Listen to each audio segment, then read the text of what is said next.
Hey guys, welcome back to the Ghost and Friends YouTube channel. These guests here need no introduction. We've got better things to get to. It is the Texas OU pregame show. We're going to start off real quick. Guys, how confident 1 to 10 are you? Miss Peyton, you go first. I'm a 7. 7, maybe 7.5 when I wake up in the morning. So. I like that. It's pretty much matches where I'm at, just because I do crazy things can happen in this rivalry. Gage, what about you, buddy? Yeah, I mean, I'm accounting in my confidence for the craziness that happens in this rivalry, and the fact that they've kind of beaten our butts the last 7 of the last 10 times we played them. So, but I'm pretty confident. I think that we're a lot better of a football team. So. Fair enough. I wanted to know where our heads were at before we really get started. Nash, saved you for last for a reason. Where are you at, buddy? So I mean, obviously, like I'm not going to say 10 because 10 would be like they don't have a football team and we're going to go out there and score every single play. But I'd put it about 9.5. I mean, I'm like I've thought about if I wasn't feeling confident in this year, I don't know how I could feel confident in any other year. This has got to be one of the most confidence-inspiring matchups that we could have as a Texas fan. And that, to me, is what gives me the most pause about this game. It feels like everybody is saying the same thing. Texas should, at some point, pull away from Oklahoma. Some think it'll happen sooner than others. I know that's true.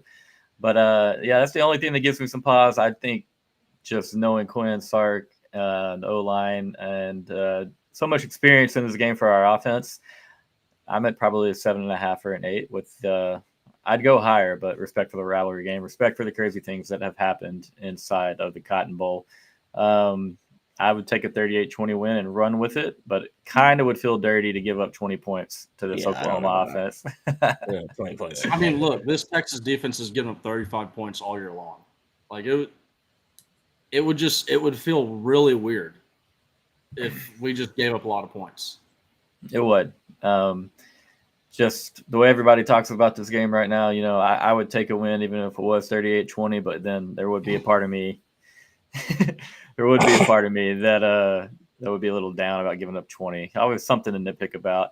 Me and this guy played high school ball against one another, and he had no idea I was the ghost of Texas football, and so it's always great to see him around and hanging out, because we're in high school, we were not exactly buddies. We were pretty big rivals.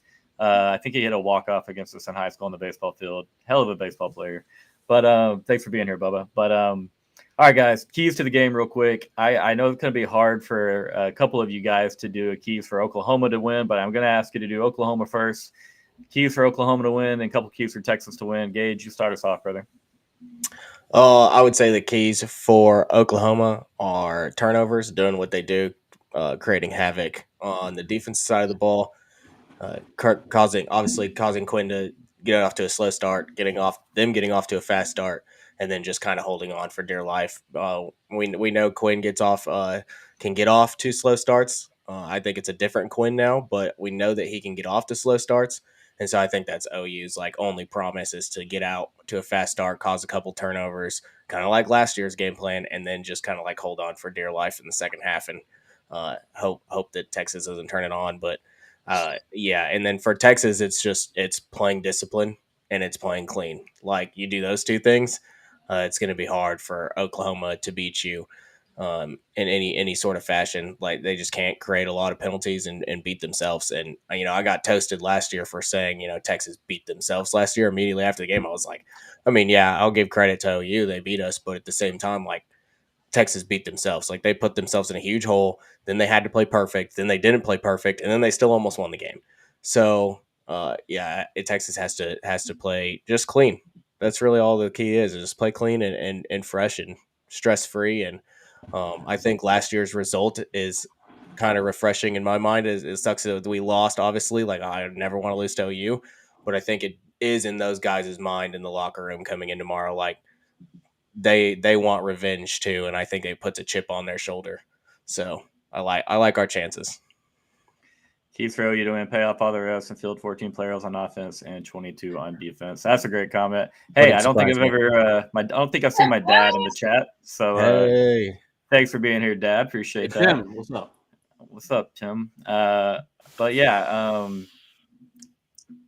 I agree with a lot of that, man. Playing cleans can be huge for Texas. Peyton, if Oklahoma wins this game, what went well for them? First of all, Gage, you sound like Steve Sarkisian in his Thursday morning press conference. Like, that's literally what he says. So that was really good. But, yeah, hopefully Quinn just doesn't get rattled. That's all I'm worried about. If they force turnovers, that's really just going to be their only way.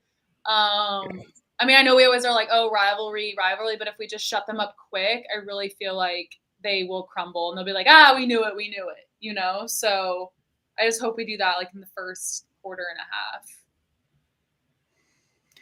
half. That's a big part for me is a fast start. All right, Peyton, keys for Texas to win. Me or again? Did you kind of cover that? I guess you kind of covered that. Yeah, okay. You did. No, you're good. You're good. You did both. Great. Okay. He took all of our points. Sorry.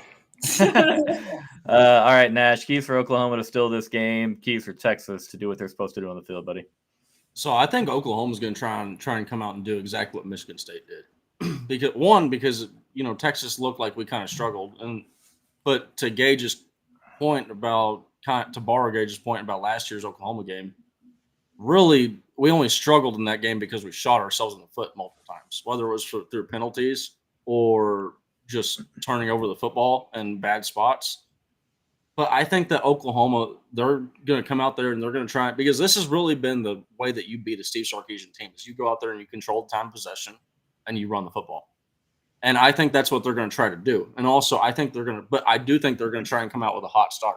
Every single game that they've played, they've really kind of come out with a good start and like a strong showing in the beginning of the game. And that's really going to be the key for Texas, is to outlast that little strong showing that they have. And then once they get past that, then you really kind of just got to because you saw them come back versus Auburn, right? And this has been a bugaboo about Steve Sarkisian's teams in the past. Now, we haven't seen it in a while, right? But allowing teams to come back in the fourth quarter, right? That was a big issue for Steve Sarkisian for a year or two. And so for Texas to be able to keep Oklahoma, I think really what we're going to need to do is just load up the box. A lot of his passing right now is just simple stuff. It's a lot of slants. It's a lot of go route. It's a lot of simple route combinations. He's a young quarterback. You don't want to overload him with, incredibly complex things. But even more so, if you've heard Joel Klatt talk about the Oklahoma offense, it's just not being run well right now, like at the coordinator level, play calling level. So I think shutting down the run, if we can shut down the run game, let alone, even if they had the 5 wide receivers, I still would have this kind of take. But if we can shut down the run game, I don't think they're going to be able to get by on the passing game. This is one of the best, if not the best secondary, just as a whole in all of college football, going up against a very damaged wide receiver core. And honestly, this is going to be hilarious to me, is watching Oklahoma fans switch back to Jackson Arnold. I know they're going to do it, and I know their fans are going to switch up as soon as he has one good play. It's all that hate, and they might as well have called Jackson Arnold. They did. They called him trash and all that stuff, right? It's like there's gonna be a lot of jumping back and forth on the timeline. Well, I think honestly, there might be as good a chance that Casey Thompson were to come in as there were Jackson Arnold in that scenario, which would be pretty crazy. That would be hilarious. I think he'd be the only quarterback to ever play on both sides of the Red River. Mr. Mack, to be fair, I don't think any of the 4 of us have anything to do with what will happen on the football field on Saturday. And if so, we're underpaid, I think. But thanks for watching, buddy. Should be a great Red River as always. What does that mean? Texas is usually more talented. Yeah, thanks for being here, CB. I think that's like borrowing from the Tom Herman days where we were really talented, but we weren't winning football games. I mean, but Oklahoma still was really talented. Like it wasn't like they didn't have CeeDee Lamb. I understand, like, and I think the point he's trying to make is that it's all like no matter the talent difference, it's always a close game, and I disagree with that. Like, you go back to like 2015, right? It's Texas is coming in 2-4 or something like that against a 5-1 or 6-1 Oklahoma, 6-0 Oklahoma, and it's a close game. But then you go back but going back and looking, it's super easy to see where that came from. I mean, you have Gerard Hurd going off on the ground, which, I mean, to their credit, Michael Hawkins Jr. could run on us. But I'm sorry, I just don't think that Tatum is going to be a guy that ends up having like a 2,000-yard rushing career later on in his like that was us learning about. We were starting to learn about who Deontay Foreman was. So we were like, oh, that dude can run. Like that dude can run. So it wasn't necessarily like Texas didn't have the talent, right? We had like Jonathan Gray in front of him, and he was a damn good back in his own regard. He just had the injuries derail his career. This is like that wasn't a situation where the talent was just at a completely different level. Texas wasn't being coached well at that time. Yeah, obviously that was a big difference in teams there. You could say that Oklahoma definitely had some more talented teams than Texas over their run of kind of owning us. But I mean, talent's normally pretty even, and they've been better coached. Simple as that. But I agree with all of your keys to the games. I mean, obviously playing clean. If we play even in the turnover battle, I think we run away in this game. Only way we find trouble is if we lose this by 2 to 3 in the turnover margin. And I'm sure there will be a point of emphasis, obviously on taking care of the football, trusting that our defense will make some stops. But I like everything you said, guys. I think you nailed most of it. Oklahoma's definitely going to try to get off to a fast start. It's their only way to win this game, in my opinion, and all of you as well, I believe. They'll throw some trick plays at Texas early. They'll throw some sets that we haven't seen on film. They'll try to find a way to move the ball, and it'll have to be on the ground some too. But I wouldn't be surprised to see them take a couple shots early with Michael Hawkins, just trying to get Texas to respect the passing game from Oklahoma. We'll see if they land those shots, though. I mean, it's one thing to draw them up. It's another thing to go land them against what should be a pretty good defense here. But all right, guys, game ball predictions. We're going to start with you, Miss Peyton. Game ball for offense, game ball for defense, please. I'm gonna go Quinn. I know that's like very. Sorry, I was gonna let you talk. I was answering the question on the screen while you talk. Sorry. What is your answer? 7.5, right? Oh, I see at the bottom. What is point spread? Yeah. Sorry. Go ahead. No, you can answer. You can interrupt me. It's fine. I'm gonna go Quinn. He needs a good bounce back game. He needs a good game back. I'm wearing his jersey, so I don't ever wear people's jerseys. So probably him, and then my boy Colin. I love him. I think he's getting more press that's going on, and he knows kind of all eyes are on him. So I really think he's going to show out. So those are my two guys. I like it. What do you have, Gage? Go. I was just gonna say, I think Colin Simmons, that dude is a natural. Like listening to him in the press conferences after games, like his first game that he actually they were like, "Hey man, you were kind of switching up the pass rush and all that stuff. What was going on?" And he was just so nonchalant about it, right? Like him having a good game was just like, whatever. Yeah, I mean, it's just kind of what he's always done, right? That's what he knows is to go out there and dominate. Nash, game balls, offense, defense, brother. Oh, here, go, Gage. I don't mean to interrupt, Gage. No, you're good. You're good. Man. Okay. Game balls. I hate to say, like it's gonna be like it's just the cliche. I know. I said Quinn. See, well, with yours, you can say that you went with a Dallas theme, right? Or like a homecoming theme, because Quinn's from the DFW area, Fort Worth, and then Simmons is from Dallas. But I think on the defensive side, I think Jade Barron. I think that's going to be the guy, because I just like to the comment earlier about we're not the ones playing on the field, right? So we can have confidence, we can overlook teams, and the reason why I've actually said this to Doc Texas, and I'm like, the reason why I feel like I can be confident and go parading around on Twitter like an ass is because guys like you got Jade Barron in the locker room, like stopping dudes at the door saying, nope, here's game film. Go. Come on. We just won the game. I don't care. Go get to recovery. We're already on the next week, right? Like these guys are cut from the right cloth. They have the right mentality. They have the right attitude. I highly doubt Jade Barron has let anybody overlook a game that they lost last year. No, I like that a lot. I like, you said the Dallas theme for Peyton. I like this, the Quintravion sneaky pick. I like it from Dart. If Blue coughs up the ball, it's Wisner time. They won't. Blue will not get a lot of run, and after if he does make a mistake, obviously none of us want that to happen. But excited to see what both of them do. I got faith in Blue. Absolutely, Gage, game balls, my man. Man, it looks like somebody in the comments just stole mine. What is it? I'm going Michael Taff because I don't know. I just like Michael Taff. I like that. This is his game. I think he's gonna make an interception. I think he's gonna have a couple big hits, a couple big Taff hits that we're getting used to him making. And so I like Taff on defense, and then offensively, I'm gonna go with Isaiah Bond. I think he's gonna show out. I think this is gonna be his game. So I think we're gonna see a lot of this. I just pick him every week, so I'm like, I gotta switch it up. Yeah, I think we're going to see a lot of that. I think we're really starting to see that that connection that him and Quinn were making was getting like super strong. And then I think that when Quinn coming back, I think he's really going to build on that, and he's going to hit a couple deep balls. So I think a sneaky guy could be Gunnar Helm. Don't give away my pick yet, bub. No.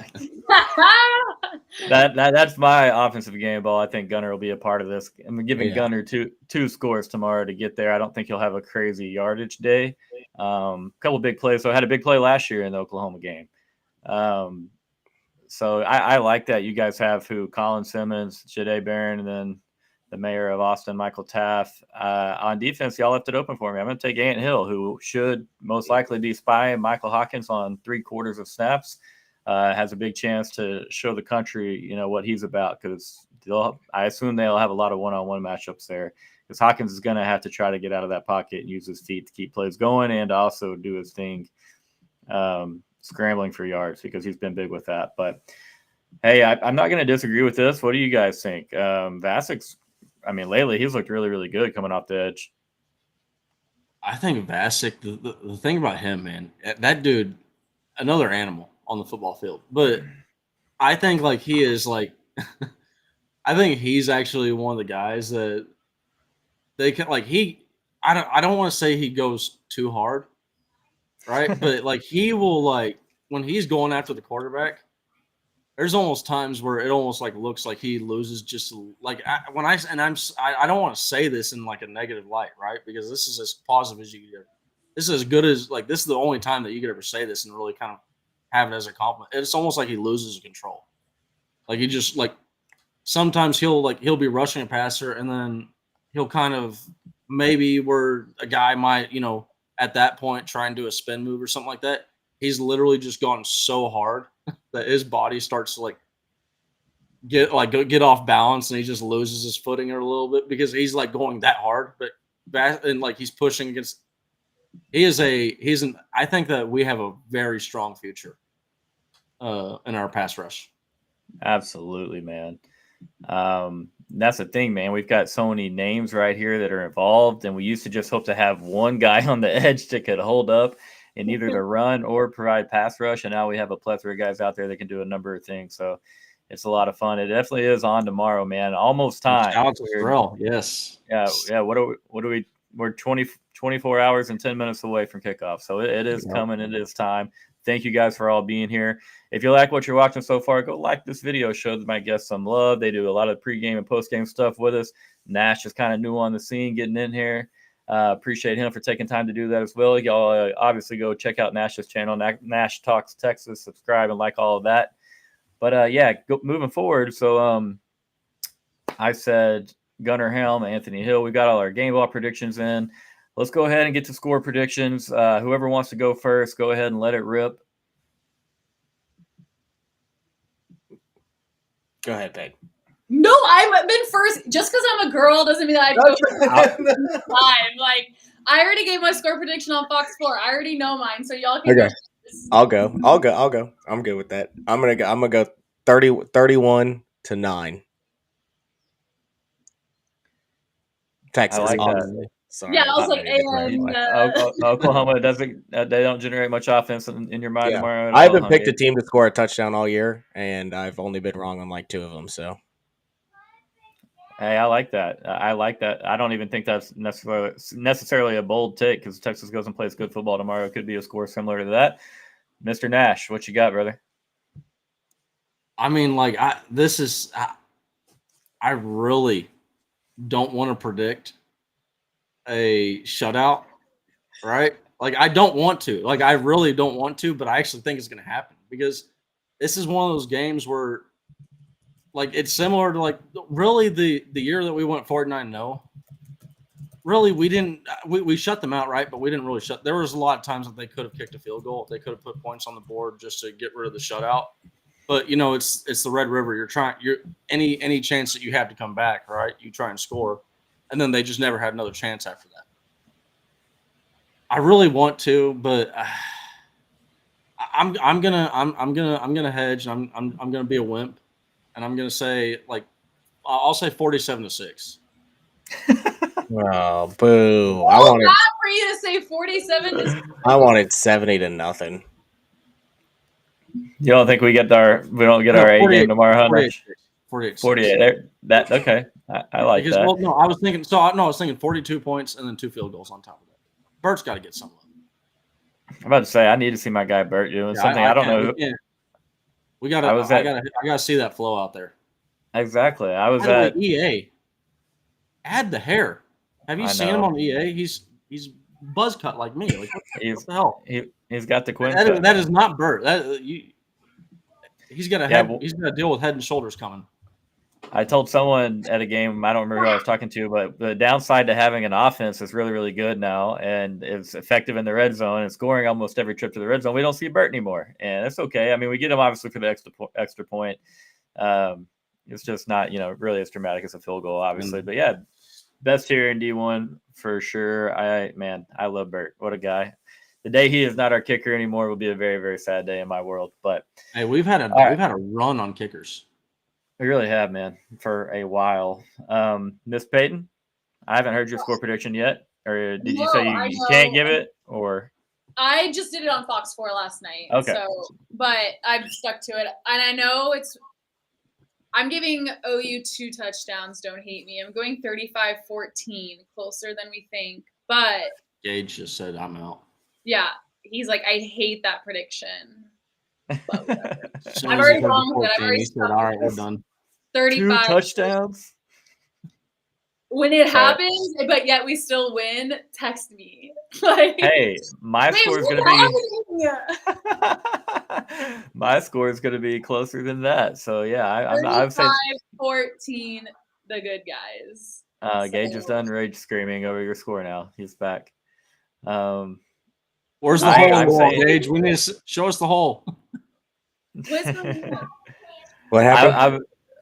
We're joking, saying that you didn't like Peyton's prediction and that you were like raging and had to mute the camera. You shut your camera and mute your mic at the perfect moment. Like, I was wrestling children. Sorry. That was really, really well done. They tell the kids good timing. Yeah.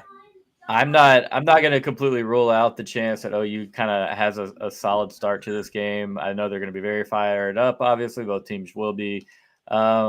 They're going to have a lot of looks to throw at Quinn and Sark there early in the game. I think Quinn gets really comfortable after maybe a quarter or so, similar to last year. Now, I'm not rooting for a fast start from Oklahoma, don't get me wrong, but I think this game might be even after a quarter. I said it all week, 30-16, but honestly, hanging out with you guys, I'm kind of feeling more like a 34, 37-16 game. I do think Oklahoma finds a way to score a little bit, but we'll see. Time will tell. Very confident in a Texas win. There's I know that we'll all four be there, so I have to go. We have to ask a couple state fair questions. What's the go-to state fair food? I know Gage. Have you been to the state fair? I know you haven't been to the game yet, but have you been to the fair? No, this will be my first time going at all to the Okay. fair. Okay. Yeah. Well, so you have to take our recommendations and just trust it and roll with Yes. it. I'm What going to about do you? whatever y'all say. I'm going to stop at just every place that has fried anything. A lot You're of gonna make options. a lot of stops. A lot of There's stops. a lot and of options, man. You're gonna be your wallet's gonna get significantly lighter. It's pad Texas money line pretty hard, make up for it. But Peyton, what about you? What's your favorite fair food, fair beverage? Do you have a go-to?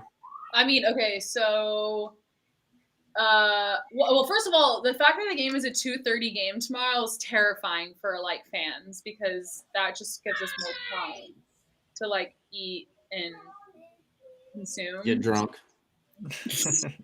I'm in my house, of Lack of course. better words.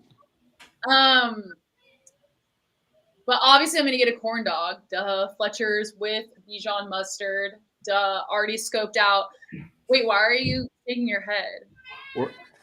Top isn't mustard. We're not mustard people. Oh, I'm a mustard person. Anyway, and then I already scoped out the dollar beers next to my entrance for the Cotton Bowl. Like, I'm ready to roll.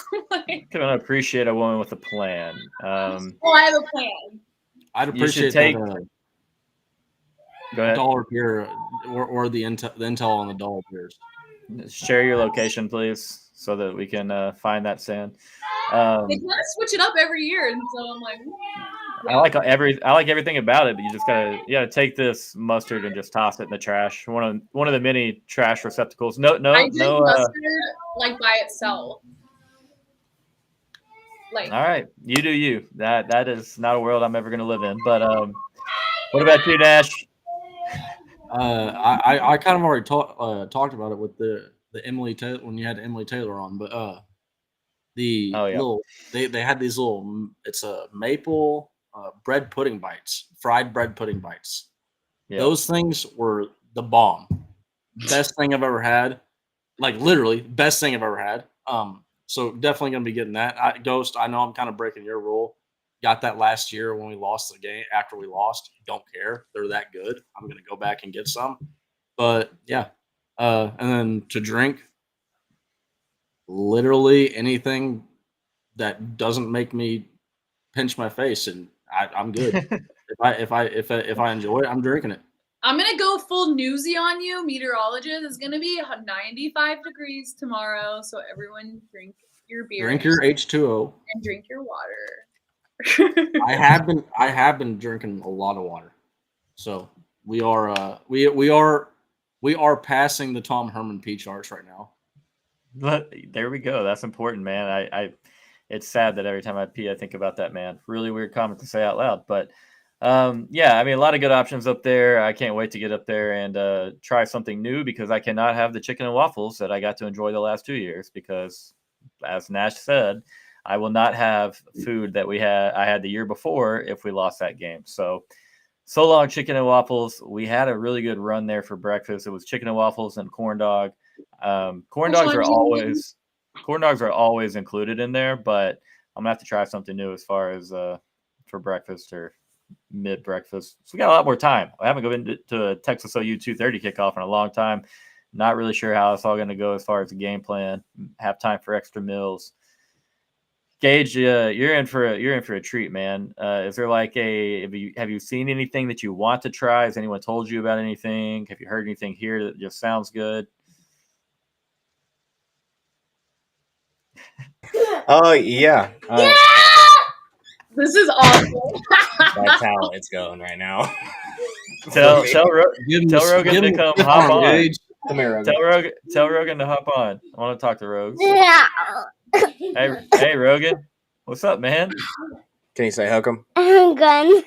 That's yeah. Can you say The oh you whole sucks? gang. I will shots. I love every That's what bit they've of been that. doing all morning. So I debated. I got sent 3 videos yesterday of Rory playing College Football 25, and every time a play happens, he says, "Give them hell, OU sucks." yeah. So my wife recorded it, sent it to me, and I was like, this would be funny on the timeline, but there's going to be like 2 really weird OU fans that see it and get really weird about it all. And just completely rude. Yes, the kids are very excited. They will not be joining with us this time. It was a little too expensive for a family of 4, but hopefully, in the near future, all 4 of us can go, and I can take the kids. Yeah, angry Earl or Reagan has already told me multiple times. Stop talking. Has already told me multiple times she wants to play softball at Texas. Yeah, that's all she talks about, and she's 6. So, she's still 6. She's still 6. Sorry. She's been to Macomb, right? You've taken her over there. Yeah, we went to the A&M Texas Super Regional. So during that comeback game 2, so she was that had to been fun. Yeah, she was in love. It was a little hot for her that day for a 6-year-old, but she was in love. So, but yeah, we're excited. My wife is more excited for the state fair. I'm more like just get me to the game, but we're gonna go wherever my wife wants to go. Really, wherever she directs to the food, that's where we're gonna go. So I'm just gonna eat whatever she wants to eat. Happy wife, happy life. Oh yeah, she's letting me go to a game for our anniversary weekend. So, yeah, Brianna's good people. Peyton, Nash, do y'all have any advice for a first timer at the state fair? This one. I would say, especially for a 2:30 kickoff, if you're in the top stands, sunscreen, smuggle in as much as you can. Smuggle it in. Yeah, we're in the and a halftime application or something. I can't remember exactly what it's like 120, I think. So you're in 121, buddy. I'm not great with sunscreen, but she will make sure I wear sunscreen. So. Stop. You're actually really close to me, Gage. So okay, yeah. Well, hopefully we can all, I can meet up with everybody before the game starts. Is what I'm hoping. So. Absolutely. I'm hoping to be there early, looking out for all you guys. I'd like to meet a lot of you. I don't know. Ingrid would rather fight a Tennessee Vol than a Sooner, I think. But I know she didn't love OU either. She might. Hopefully, we can keep her under control there. So I think we'll all see her and hang out. Gage, this is a pretty serious question right here, brother. Well, my marriage is actually a funny story. I won't get too deep into it, but we got married at 19 years old. So, and we've been married for 90, which is pretty crazy to most people. But we got married at 19 years old, and so as you can tell by these 2, I'm only 28, and I've got 2. So we've been married so we didn't have like an actual wedding. We just had kind of like a small little thing. So. And I was in the military at the time, so it was kind of whenever you could. I don't abuse my kids, so throw them like that. Are you okay? Just gently remove them. Yeah. Hey, I'm gonna go handle this situation. No, I have to go to work. Wait, I have to go to work, so I'm saying goodbye. Bye, Peyton. Holcomb, thank you for being here. Wait, guys, text me tomorrow. Yes. I will let you know as soon as I'm there. What time are y'all getting to the fair? Possibly at the same time. Possibly. I mean, I'm planning on getting there sometime between 7 and 9 a.m. Yeah. That's awesome. I might be riding up with Nash, depending on how quickly I get this car out of the shop that is supposed to be out 48 hours ago. But yeah, okay. So I'm on TV we'll text in like 2 hours. See you, Peyton. I'm sure hopefully I'll run into you tomorrow. We'll see you in the crowd. Text me where y'all are at. Okay. Will do. Bye. All right, guys. Covered a little bit of fast fair foods. Gage, I'd say that I don't know, parking probably a mess, but once you get in there, man, don't be worried about the game, dude. Because once you get there, the tension in the air is going to be so palpable. It's going to be so thick. I mean, it's you can take your breath away for a minute, man. I know that sounds silly. I think this is a bucket list college football game, as good a college football setting as you'll find for a regular season game anywhere, anytime. Yeah, and it's crazy to think. Well, one, I'm just blessed to be able to do things like this because obviously growing up, I wasn't fortunate enough to go to a lot of games, but now I am. So I'm super excited, and I get my first Texas OU game this weekend, and then obviously we're going to College Station at the end of the year as well. So I get to do that one for the first time. So it's a special year, and obviously with this team, it makes it even more special. It's things lined up perfectly for me to be able to experience all these things. So it's super awesome. I can't wait to see everybody tomorrow, and yeah, I'm pumped up. Nash, It what does was your suck a little. first? I was going to go say ahead. it does suck a little bit that college game day isn't there because it's when college game day is there. There's like a little bit different of a buzz going on because obviously they had the whole setup right there, and it's just like, but the fans like gathering outside there, you get a sense that you're like, oh yeah, it's real, it's happening, like this is going on right now. And then, but my best advice will be start heading to your seat an hour and a half before kickoff. Yeah. Be at the gate an hour and a half before kickoff because this is not like I was telling my dad about this. This is not like a lot of college football games where fans will still be, and this like even at DKR, fans will be trickling in. Yeah. This is not that day. Not that day. Like the picture that we're sitting here overlaid on, that's exactly what it looks like at kickoff. Yeah. Everybody is in their seat. Everybody's ready to go. So you want to get there a little bit like a good bit early because otherwise you're going to be waiting in a line. You're going to be sitting there anxious. There's a different anxiety when you're sitting there going, am I going to get to my seat for kickoff anxiety? Yeah. I would almost say, being there minimum 45 minutes to an hour, because Absolutely. all the players warming up and the groups coming out, it's different than it, like Nash said at DKR. A lot of players come out, maybe 10% of the fans make some noise, or depending the opponent, 20, 30, 40%. Like everybody's watching everyone that comes out of that tunnel. And Oklahoma fans are going to boo the absolute hell out of any single Texas group that comes out. It could be analysts, it could be coaches, it could be a Fox reporter dressed in an orange jacket. Like they are going to boo everybody that walks out of there, and it's just really cool, man. It's fun to see our players react to it, all the different energy. Every other year, maybe more, you'll see some chippiness going on around midfield, a little chirping. So definitely excited that you get to experience that all for the first time, man. It's for me, it's like once Texas's band takes the field and they spread all the way out, and Nash, only at Red River they do the little jump thing, like that. Just kind of like right there, that's kind of like kickoff for me. That's like right there where I'm like, we are at war. Like let's ride. And so, it's like there's a moment like when, like you said, when the bands are out there, and you're just like, oh shit, it's real, right? Like everything like. It's felt real building up to it, but then you're okay, we're here. Like that's when like you kind of get that like the butterflies in your stomach, right? Because it's the game, right? This is the one game you don't want to lose, and this is also where like we're Texas fans, we go, this is Oklahoma Super. Let's be honest, this is both teams Super.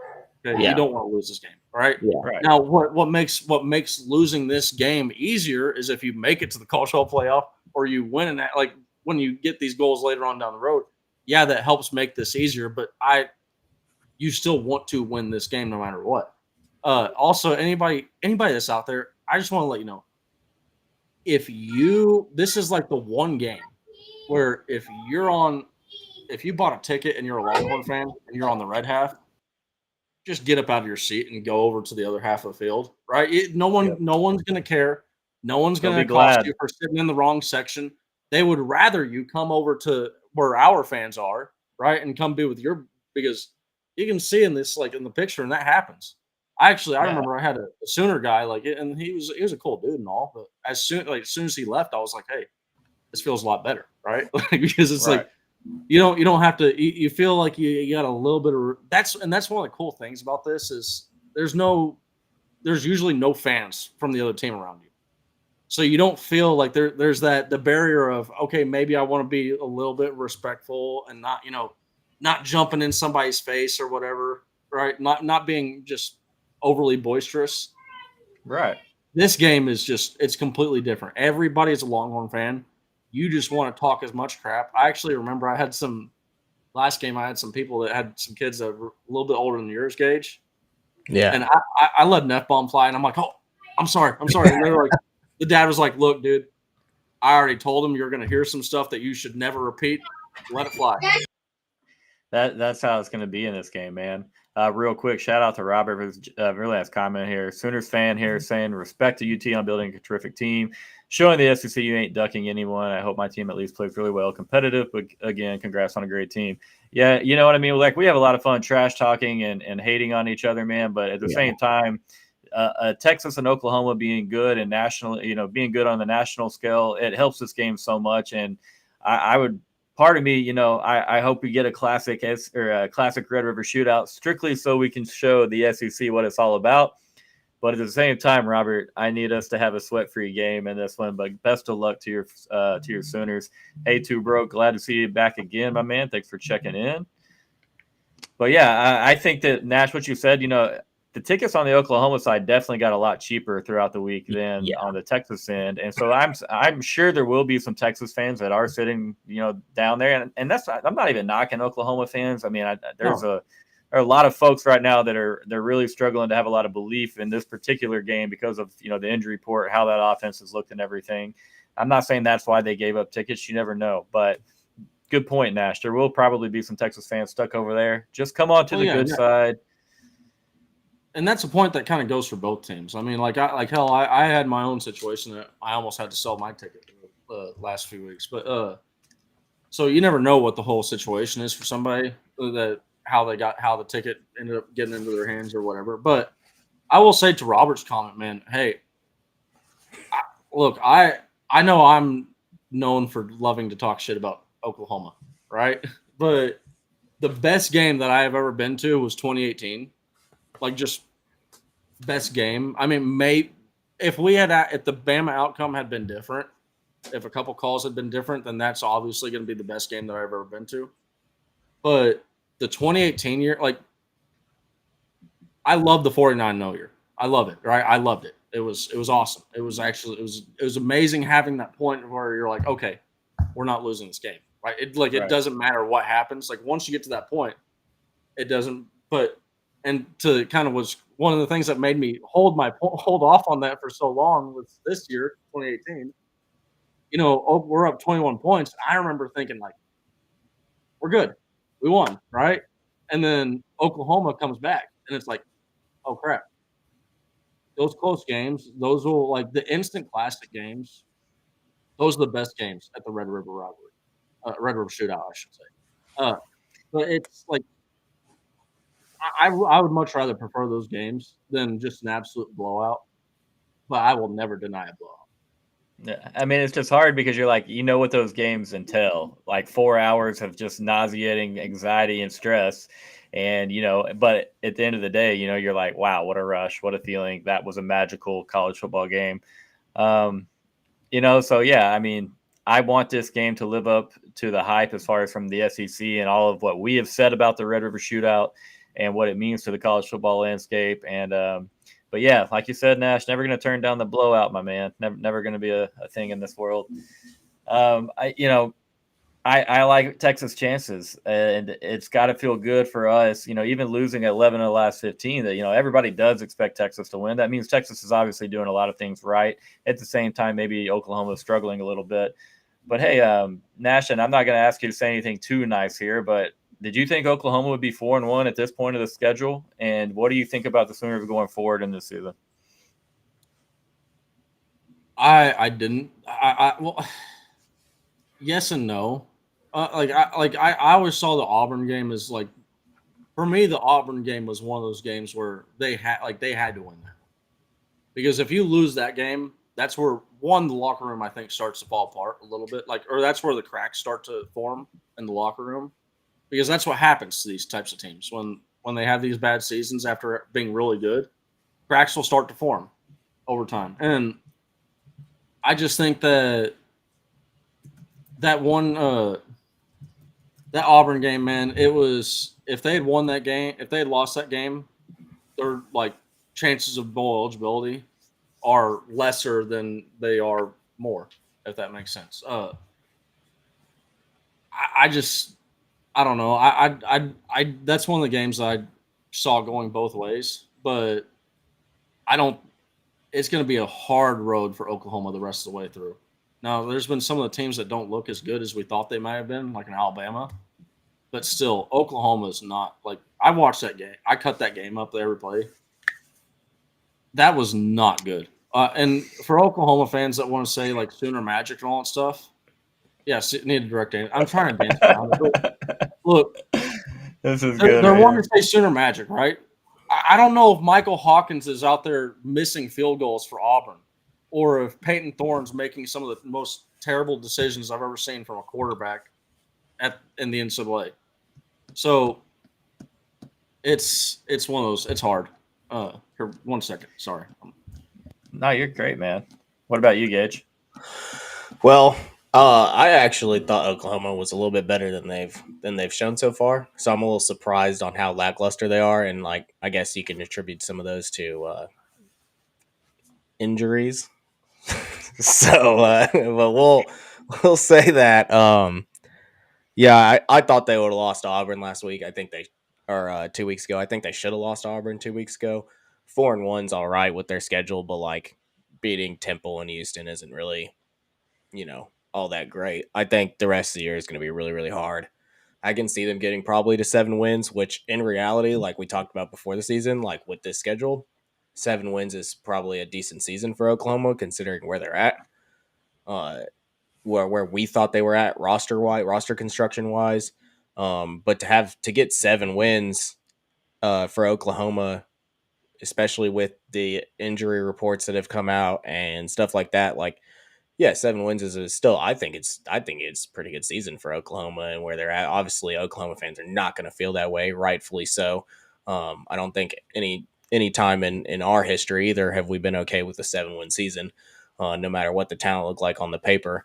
So I don't think Oklahoma fans are going to be happy with that. But you got to win the South Carolina game. You got to win the main game to get bowl eligible, and then pick your poison between Ole Miss, Missouri, Alabama, or LSU, and you got to win one of those games to get to 7. And obviously, we saw Missouri's performance last week. Their offense didn't look too good, and then so that's probably the game I would say that they're going to win out of those 4 is the Missouri game. So that probably puts them in 7 wins, which, like I said, I think it's pretty respectable considering the schedule and the roster construction and how bad, Jackson Arnold's been and with the injuries and stuff like that. So I don't think 7 wins with this team is anything to sneeze about. But yeah, it's going to be tough for them. They're not a good football team. Their offense is pretty terrible. It's going to be tough for them to score against anybody. Except maybe Maine. So, yeah, I mean, I don't know though. I mean, well, that O line's finally the 5 projected starters that they had for the season or for opening week of the season, and Michael Hawkins, he has some juice, man. I don't think on the Donut Man's comment here, like I don't think he'll be scared of this game at all. Just the type of attitude that he has, I think he's a very confident kid and he'll attack it with full force. I think you will have to be a little bit risky and take some shots. I agree with you there, but yeah, man, you get the 7-5 with everything that you just mentioned, all things considered. I think the realistic Oklahoma fans would take that. I mean, yeah, I'm not saying that hey, they can't go win this game. I'm just saying that's a very, very tough schedule. You pointed out you should definitely win the main game. South Carolina's not going to be easy. No. Missouri doesn't look great. LSU, you can throw the ball on them a little bit. Maybe Michael will be a little bit more developed as a passer when you get to there, and the Sooners can be a little bit healthier in the wide receiver room. Yeah, I was thinking, 7-5. I think they'll find a way to steal a game or two. I do think their defense is really good. I mean, I do think their defense is really good. Yeah, they won't have Gentry Williams against Texas this week, who had the opening possession interception against Quinn Ewers on the first play last year. They did give up 300-plus passing yards to Peyton Thorne, which was a little bit surprising. But, that front seven is really good. I think it's probably one of the top 10, 12 front sevens in all of college football. But, yeah, we'll see, man. Definitely for you Sooners watching, I want to say appreciate you being in here and listening to us have some friendly banter about the Sooners, not talking too much trash, having some fun times. Safe travels for all of you out here.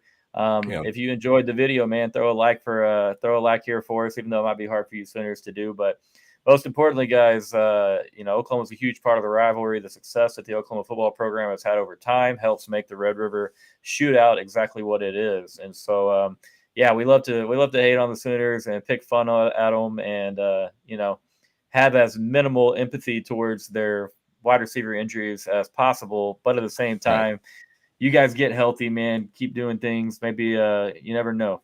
Get hot, find something late in the season, and get it going. But I know you guys, y'all be there Saturday in full belief once kickoff rolls around that you'll have a chance to win that game. So appreciate you guys a lot for just being in here, tuning in, and not taking all these comments too seriously, because we're just here having a lot of fun. But Brother Gage, anything you got to talk about or mention, or would like to talk about or mention before we get out of here, sir? I don't know what Nash is doing. I think he is actually a ghost. So just going back to your wide receiver comment on, I think I've seen a few OU fans on Twitter today already starting to be like, oh, we've got 5 wide receivers out and all this different stuff about the injuries. Listen, man, y'all beat up on some pretty bad Texas teams, and you gloated in our face about it for a long time. I don't care who plays wide receiver for Oklahoma. It doesn't matter. I'm going to gloat. So it's not going to change my mind. Beating Oklahoma full of walk-ons or beating an Oklahoma team that is better than Texas. That's the point of this rivalry, and it wouldn't be a rivalry if it wasn't for that fact. So yeah, I have no empathy. I have empathy for the certain players that are actually hurt, and right. And I hope that they get better. But when it comes to Oklahoma fielding, I don't care if they put walk-ons out there or 5 stars. I want to beat them, and if we do beat them, I'm gonna shove it in your face. Like that's just the way it goes, and I expect the same back. So, I don't have any empathy, nor do I think that Texas fans should let up on Oklahoma fans if they win, because of the injuries, and be like, oh well, you guys did have a lot of injuries. Like, nah, it's a rivalry for a reason, and we should be able to banter back and forth. Absolutely. And while Mimosas, I don't fully agree with you that these guys are Jags. I think Deion Burks is a good player. I thought Jaden Gibson was going to be a good player. Andrew Anthony led Oklahoma in receiving last year up until the Red River. But I will say this, man, JJ Hester is going to be a player. That's a very big, talented athlete. A lot of speed, obviously. Fun kid to watch, hard kid to match up against once he gets more experience and reps under his belt. No worries, Nash. You're good, brother. Hope everything's all right, my man. But yeah, and Deion Burks is a dog. He's a very good player. So like I said, didn't hurt my feelings when he said he wasn't playing. So, and that's the thing is, hey, we've missed guys, and so it's like, you don't have empathy for like the excuses or the coping that might be made, but at the same time, like Gage said, you feel for the kids. None of these kids want to miss this type of atmosphere, this type of game, and not be out there on the field and being a part of it. So when I made joke about them missing this game, but I don't think any of them. I think they're all great players. Yeah, Nick Anderson's elite. So these are all good football players, and I hope that they get healthy as soon as possible to just be able to play football, and because that's what they're good at, and that's how they're going to make money is in the future and in their careers and stuff like that is by getting healthy. So obviously you want them as healthy as possible for themselves personally too. So you never want to see people who are injured like in sports.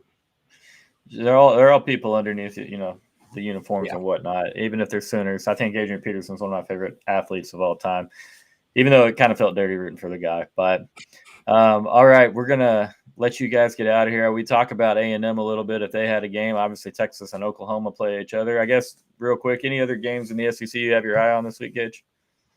A couple big ones. I think we talked a little bit about the Alabama, just kind of seeing how they rebound and how they handle. They're still playing South Carolina, right? I'm blanking. I think they play at South Carolina in the morning game. So I'm interested to see on how Alabama rebounds because it's their first loss without Nick Saban. So I'm interested just to see the mental. Obviously, I think they're a better team in South Carolina, and I do think that they will rebound.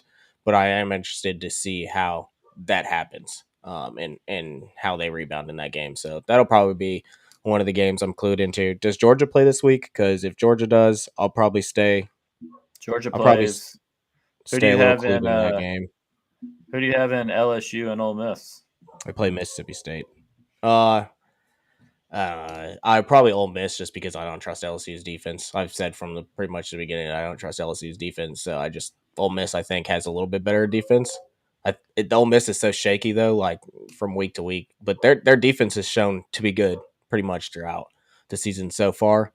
I think it's gonna be a good game. I think it's gonna be a little bit high scoring, but I do think that Ole Miss's defense is I'm gonna go with the what I think at this point is a better defense, and I'm gonna go say Ole Miss probably win that game. Referencing South Carolina real quick, Gage just texted me. He said he will donate $1 million to South Carolina NIL if they defeat Oklahoma and Texas A&M. You heard it from the man himself. That's verbal. So it's a nod. You saw the nod. So, yeah, hopefully Shane Beamer can get a couple wins for South Carolina. Listen, it would be great to see, but I don't trust South Carolina at all. Well, if Lenore Sellers was healthy, they could cook a little bit because he adds a lot of dynamic to that offense. Yeah, and they just don't have the juice. So he tried to play last week. He's obviously banged up. That's why I don't think Alabama struggles with South Carolina, because if you're gonna test Alabama, you do it through the air. Or with a Diego Pavia off the edge. But Lenore doesn't have the juice. I don't think he's fully healthy, and therefore I don't think that one's a game. I like Ole Miss. Same reason. It's hard to trust LSU and the defense, but at the same time, you look at the Death Valley factor and how incredibly strong those guys have been at night there. And so I get why people are showing LSU a lot of love, but I'm on the lane train again, baby. We'll see. It wouldn't shock me if LSU blew Ole Miss. The way the season's going, it wouldn't surprise me if LSU went in there and blew Ole Miss out, and everybody thought Ole Miss was the best team in the country, or no, LSU was the best team in the country the next morning. So exactly, and then they'll travel to College Station in like 2 weeks after that, and they'll lose by like 10 to A&M, and then A&M will be number one, and that's what we're shaping up for. Yeah, I mean A&M beat Missouri, and now everybody thinks they're going to win 10 straight national titles. So I did enjoy the Jeff Ketchum versus Aggies today. Dude. Battle on the timeline, Yeah. That was funny. I think somebody got put in a bag and didn't realize it. But anyways, yes. I would say so. Good times. There he is. We're about to bounce, and Nash is here to save us. Everything good, brother? Yes. Okay. Nash, anything else you want to mention, comment on, bring up before you let you guys get out of here? OU sucks. It's facts. It's true. Guys, appreciate you all watching. Appreciate you all being here. Do me a favor, once again, if you're watching on Twitter, follow the link in my bio to the YouTube channel. Go like this video for us. Huge game. We have got to get out of this Oklahoma rut. We've lost 11 out of 15. It's time to go on a run of our own. Guys, anybody have the time? It's 2:59 and OU still sucks. OU still sucks. It's hard. Anyways, guys, thanks for watching Hook 'em Horns.